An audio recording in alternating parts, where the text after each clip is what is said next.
बोलो शंकर भगवान की जय। महर्षि वेद व्यास जी द्वारा रचित शिव महापुराण आज चौथा दिन है। रुद्र संहिता द्वितीय खंड। ऋषिगणों की वार्ता। ऋषिगण सूत जी से बोले, आपने विदेश्वर संहिता का उपाख्यान भली भांति सुनाया। अब आप शिव जी का प्रकाट्य, उमा की उत्पत्ति, शिव उमा विवाह, ग्रस्त धर्म एवं शिव एवं अन्य शिव चरित्र बताने की कृपा करें। सूत जी बोले, हे ऋषियों, आप सब परम धन्य हैं जो शिव चरित्र सुनना चाह रहे हैं। शिव चरित्र जगत को पावन करने वाले गंगा जी के समान पवित्र है। एक बार नारद जी ने भी अपने पिता ब्रह्मा जी से इसी प्रकार पूछा था। ऋषि वृंद कहने लगे कि हे सूत जी, इस संवाद को हमें विस्तार पूर्वक बताने की कृपा करें। नारद जी काम विजय। सूत जी ब्राह्मणों से बोले, एक बार नारद जी हिमालय के गुफा में बैठकर मौन धारण कर तप कर रहे थे। उनके तप से इंद्र के मन में भय उत्पन्न हो गया कि कहीं नारद मेरे राज्य पर अपना अधिकार न कर ले। इंद्र ने कामदेव को बुलाकर समझाया कि तुम मेरे मित्र हो, तुम्हारे सारे ही मेरा शासन चल रहा है। तुम बड़े बड़े ऋषि मुनियों का गर्व चूर चूर कर देते हो। हिमालय की गुफा में नारद शिव जी की उपासना कर रहे हैं। कहीं ऐसा ना हो कि वह शिव जी से मेरा राज्य ना मांग ले। अतः तुम वहां जाकर सुंदर बाग निर्माण कर प्रवीण अप्सराओं के कामवर्धक नृत्य द्वारा उनकी तपस्या भंग करो। कामदेव ने हिमालय की घाटी में पहुंचकर अप्सराओं से कामवर्धक नृत्य कराया, परंतु वे नारद जी की तपस्या को भंग करने में असमर्थ रही, क्योंकि कामदेव को भस्म करने वाला शिव जी का यही स्थान था। रति के विलाप करने पर शिव जी ने उसे वरदान दिया था कि कामदेव कुछ समय बाद फिर जीवित हो जाएगा, परंतु इस स्थान पर जहाँ तक यह भस्म होता दिखाई दे रहा है, वहाँ तक इसकी माया एवं काम बाणों का प्रभाव नहीं होगा। इसी कारण इस स्थान से लज्जित होकर कामदेव को इंद्र के पास लौटना पड़ा। यह सब शिव जी की माया का फल था। बहुत समय पश्चात नारद जी तपस्या से जागे, तब उन्हें अपने द्वारा कामदेव पर विजय का ध्यान आया। इससे उनके मन में अभिमान जागृत हो गया। नारद अपनी इस विजय को बताने भगवान शिव के पास कैलाश पर्वत पर गए। नारद जी ने शिव जी को प्रणाम किया और गर्व से भरकर कामदेव पर अपने विजय का समाचार उन्हें सुनाया। शिव जी ने नारद की प्रशंसा की और बोले, नारद, तुम धन्य हो, परंतु इस प्रसंग को अन्य देवी देवताओं से मत कहना, विशेषकर विष्णु जी को मत बताना, परंतु शिव जी की माया को कौन टाल सकता है। नारद ने ब्रह्मा लोक में जाकर ब्रह्मा जी से सब बात बता दी। ब्रह्मा जी ने शिव जी का ध्यान कर सब बात जान ली कि भगवान शिव ने नारद से यह प्रसंग किसी को न बताने को कहा था। नारद जी का अभिमान बढ़ने लगा। यह सब शिव जी की ही लीला का फल था। नारद जी यह कथा सुनाने विष्णु लोक में पहुंच गए। विष्णु जी ने नारद को आते देखकर आसन से उठकर उन्हें प्रणाम किया और प्रेम से पूछने लगे, आपका आगमन कहाँ से हो रहा है। विष्णु जी की बात सुनकर नारद जी ने गर्व से अपने कामदेव पर विजय की संपूर्ण कथा कह सुनाई। विष्णु जी ने नारद जी से कहा, हे मुनि, काम तो भक्तहीन व्यक्तियों को सताता है। आप तो ब्रह्मचारी, तपस्वी और ज्ञानी एवं वैरागी हैं। आपको यह विकारी काम कैसे सता सकता है। विष्णु जी की यह बात सुनकर नारद जी गर्व से भरकर बोले, यह सब आपकी कृपा है। कामदेव की क्या औकात है जो मेरा कुछ बिगाड़ सके।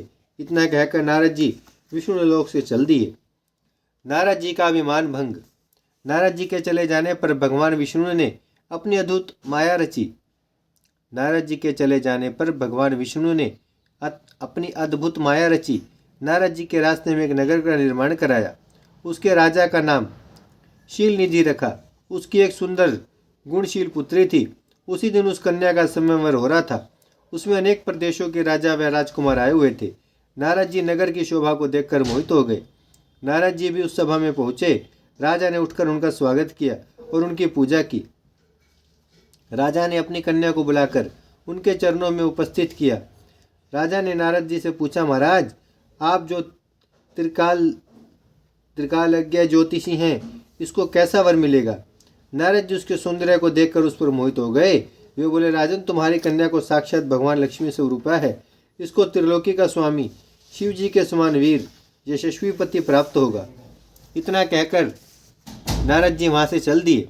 उनके हृदय में विकार पैदा हुआ कि यह कन्या मुझे मिलनी चाहिए, परंतु राजाओं के सामने यह मुझे स्वीकार नहीं करेगी, क्योंकि सब स्त्रियां रूपवान पति चाहती हैं। इस कारण मैं भगवान विष्णु का रूप धरकर सभा में जाऊं तो काम बन सकता है।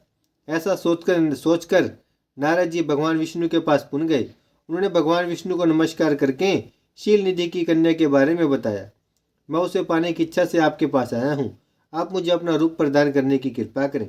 भगवान विष्णु ने कहा, नारद आप वहाँ पहुँचे, मैं तुम्हारा हित करूँगा। वहाँ पहुँचने पर भगवान विष्णु ने नारद को अपना रूप न देकर उन्हें वानर का सा मुख प्रदान किया। हरि वानर के भी होते हैं, हरि वानर के भी कहते हैं। इस तरह भगवान ने यहाँ भक्त का हित भी किया तथा झूठे भी नहीं बने। वहाँ नारद जी राजाओं की सभा में बैठकर प्रसन्न होने लगे। वे अपने को इंद्र के समान शोभा वाला समझकर ऐठ कर बैठ गए। वहाँ पर 2 रुद्रगण भी ब्राह्मण के वेश में उपस्थित थे। वे नारद जी की रक्षा करने के लिए उपस्थित थे। नारद जी के वानर रूप को केवल कन्या नहीं देखा था, इस भेष को रुद्रगण भी जान गए थे। वे उनकी हंसी उड़ाने लगे। जब कन्या सवर्ण की जयमाला लेकर समयवर में उपस्थित हुई तो नारद को देखकर क्रोधित हो गई। उसने नारद जी की तरफ मुंह उठाकर भी नहीं देखा। वहाँ राजा के वेश में विष्णु जी भी उपस्थित थे, जो कन्या को विवाह करके ले गए। रुद्रगणों ने नारद जी से कहा, आप दर्पण में जाकर अपना चेहरा देखो, जो वानर का सा बना हुआ है। जब नारद जी ने अपना मुख दर्पण में देखा तो क्रोध से भरकर उन्होंने रुद्रगणों को शाप दे डाला कि तुमने मेरी हंसी उड़ाई है, अतः दोनों राक्षस बन जाओ। रुद्रगण चुपचाप श्राप को ग्रहण करके शिवलोक को चले गए। नारद जी शिव जी की माया को न समझकर क्रोध में भरकर जल में अपनी परछाई देखकर